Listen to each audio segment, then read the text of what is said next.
नमस्कार, राज की बात में आपका स्वागत है। जिस तरीके से कांग्रेस अभी डरी हुई है, कांग्रेस के नेता कर्नाटक से उठकर मुंबई आए हुए हैं।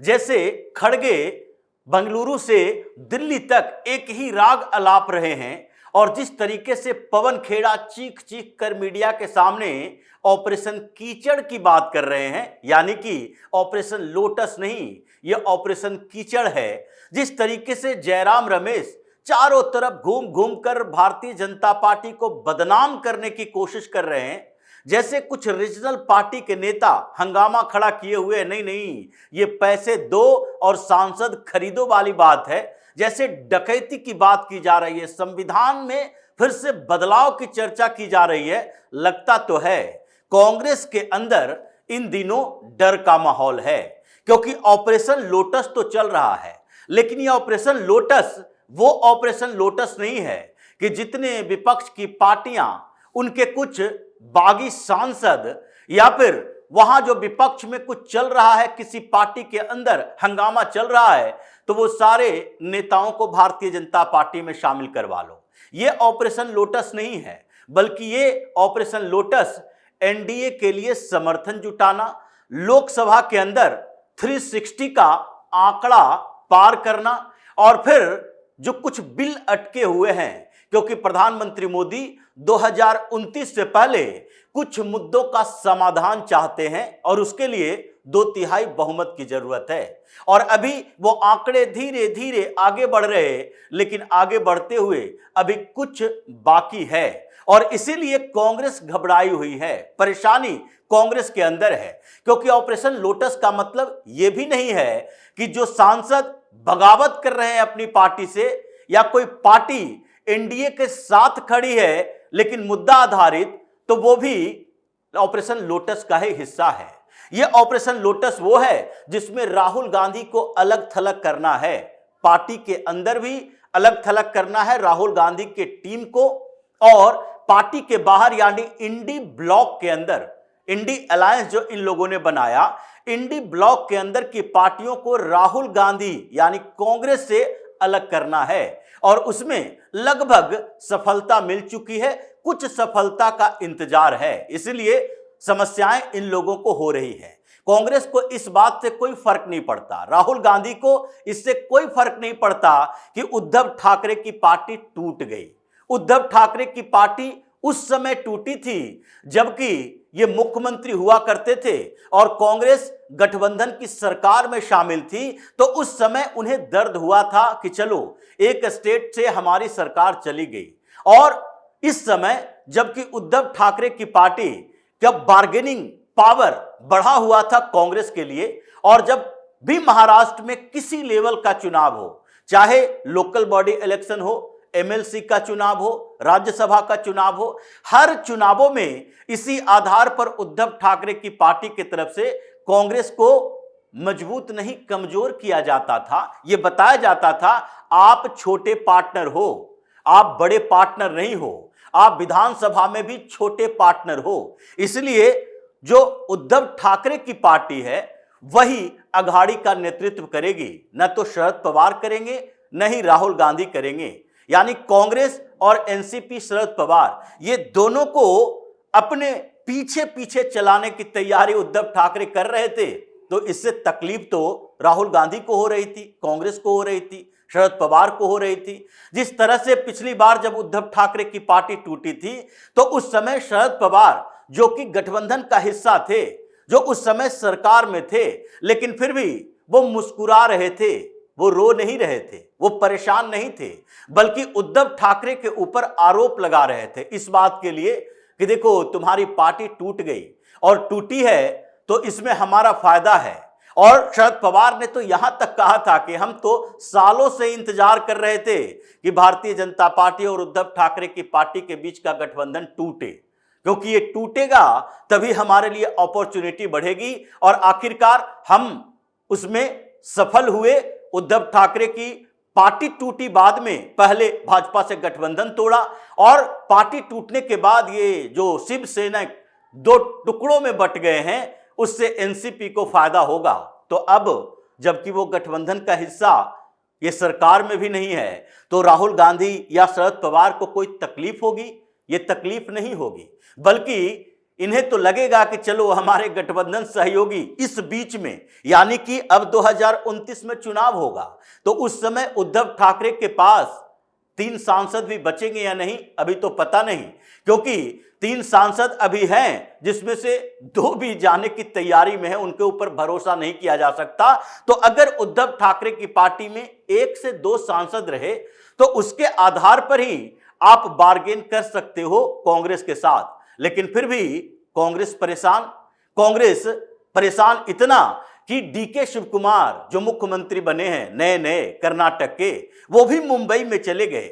मुंबई में जाकर पहले सुप्रिया सूले के साथ मुलाकात की क्योंकि उनकी बेटी की शादी थी, लेकिन इस बीच उन्होंने उद्धव ठाकरे से जाकर मातोश्री में मुलाकात की और दोनों यानी एनसीपी शरद चंद्र पवार और उद्धव ठाकरे की पार्टी, ये दोनों को अपने साथ जोड़े रखने के प्रयास में एक मुख्यमंत्री को भेजा गया ताकि वो बता सके कि देखो अभी तो हमारी सरकार है, हम आप लोगों को कुछ न कुछ फायदा दिलवा सकते हैं कर्नाटक के अंदर, और ये मॉनेटरी बेनिफिट भी होता है, कॉन्ट्रैक्ट में भी होता है। तो इसलिए ये डीके शिव कुमार को वहां भेजा गया, वो भी मुलाकात कर रहे हैं। इधर पवन खेड़ा चीख चिल्ला रहे हैं इस बात के लिए कि कैसे ऑपरेशन लोटस का असर अब कांग्रेस पर भी पड़ने वाला है, क्योंकि अभी तक जो ऑपरेशन लोटस चला उसमें क्या क्या हुआ, कौन कौन सी पार्टियां राहुल गांधी से अलग हुई या फिर कौन कौन सी पार्टियां टूटी है, उसके ओवरऑल सांसद कितने हैं। क्योंकि सबसे पहले शुरुआत जो राहुल गांधी को अलग थलग करने की थी उसमें डीएमके की भूमिका आई। स्टालिन ने सीधे तौर पर कहा राहुल गांधी के साथ अब कोई संबंध नहीं, क्योंकि राहुल गांधी ने टीवीके से संपर्क किया और विजय के साथ गठबंधन कर ली, सरकार बना लिया, धोखेबाजी की। तो उसके बाद डीएमके ने कहा नहीं, अब हम इनके साथ नहीं रह सकते। धीरे धीरे थोड़ी संभावना थी, राहुल गांधी को लगने लगा इस संभावना का कोई फायदा नहीं है, क्योंकि आगे जब चुनाव होगा तो अभी जो पॉपुलैरिटी बढ़ी हुई है थलापति विजय की, उसी का इस्तेमाल करेंगे और फिर टीवीके के साथ ही लोकसभा चुनाव लड़ेंगे, तो स्टालिन से क्या लेना देना है। लेकिन इस बीच स्टालिन की नजदीकी भारतीय जनता पार्टी के नेताओं से बढ़ी और फिर ये कांग्रेस वाले कहने लगे नहीं नहीं, ये डीएमके वही है जो वाजपेयी जी की सरकार के समय तो ये सहयोगी पार्टी थी, इस पर भरोसा नहीं किया जा सकता। लेकिन डीएमके ने राहुल गांधी के ऊपर से भरोसा खत्म कर दिया और स्टालिन पूरी तरह से अलग हुए 22 सांसदों के साथ। अब 22 सांसद जो एनडीए को यानी प्रधानमंत्री मोदी को भी मुद्दा आधारित समर्थन देने के लिए तैयार हो गई, लेकिन उसके बाद भी संख्या बड़ी थी। 293 की संख्या से काम नहीं चलेगा, ये संख्या 360 करनी थी। तो उसके बाद स्थितियां अलग अलग राज्यों में बिखरती गई। 20 सांसद टीएमसी के, जिसकी संख्या अभी बढ़ सकती है, क्योंकि टीएमसी के ये जो बागी सांसद हैं ममता बनर्जी के खिलाफ है, उनका कहना है कि ये 20 ही नहीं रहेगी, 22 से 24 तक बढ़ सकती है, लेकिन अभी फिलहाल 20 है। तो 20 सांसद उनके जो टीएमसी से अलग हुए वो भी एनडीए के समर्थन देने के लिए तैयार, अलग ब्लॉक बनाए, एनसीपीआई में मर्जर किया और इसके आंकड़े हो गए 42 ऐसे सांसद जो कि इस बार जब ये डिलिमिटेशन बिल आएगा तो एनडीए के साथ खड़े रहेंगे, वो अनुपस्थित नहीं रहेंगे बल्कि इनका सपोर्ट करेंगे 42 सांसद। उसके बाद उद्धव ठाकरे की बारी आई और उद्धव ठाकरे के सांसद भी, ये जो 6 महीने से चल रहा था मीटिंग का दौर, वो भी लगभग अब 6 सांसद गायब और उसके बाद ये संख्या 48 हो गई। लेकिन अभी भी कसर बाकी है। कांग्रेस को इसी की चिंता है कि ये ऑपरेशन लोटस जो चल रहा है वो नेक्स्ट लेवल का ऑपरेशन लोटस का मतलब है कि लोकसभा के अंदर 2029 का इंतजार नहीं करना है। लोकसभा के अंदर एनडीए को सपोर्ट करने वाली कुछ न्यूट्रल पार्टियां भी हो सकती है जो कि न एनडीए में है न एनडीए अलायंस में है, जैसे उस गुट में अब डीएमके शामिल हो चुकी है। तो इन लोगों को कम से कम 360 प्लस का आंकड़ा पूरा हो। अभी 540 सदस्य हैं, क्योंकि कुछ सीटें खाली पड़ी है। एक खाली पड़ी सीटें पश्चिम बंगाल में भी है और असम में भी एक कांग्रेस के सांसद ने इस्तीफा दिया है। अगर उपचुनाव होगा तो ये 2 सीटें भारतीय जनता पार्टी की और बढ़ जाएगी। तो इसलिए जो स्थिति है उसमें टोटल 68 सांसदों की जरूरत है, अभी तो 48 ही हुए हैं। बाकी बचे हुए 20 से ज्यादा सांसद, ये बाकी बचे हुए सांसद कहां से आएंगे? क्योंकि लगभग कोरम तो पूरा होता दिखाई पड़ रहा है छोटी रीजनल पार्टियों में, और इसीलिए डर कांग्रेस के अंदर यह है कि 20 से ज्यादा सांसद हमारे भी तो गायब होने वाले नहीं हैं। ये लॉयल्टी बदलेंगे तो नहीं, क्योंकि उनको 360 प्लस चाहिए और विपक्ष को इसके लिए जरूरत नहीं है। ये अगर 2/3 पूरा नहीं होता तो बिल गिर जाएगा, जैसे पिछली बार इन लोगों ने गिराया था। डिलिमिटेशन लाना है, उसके बाद आगे one nation one election bill लाना है, उसके बाद यूसीसी लाना है।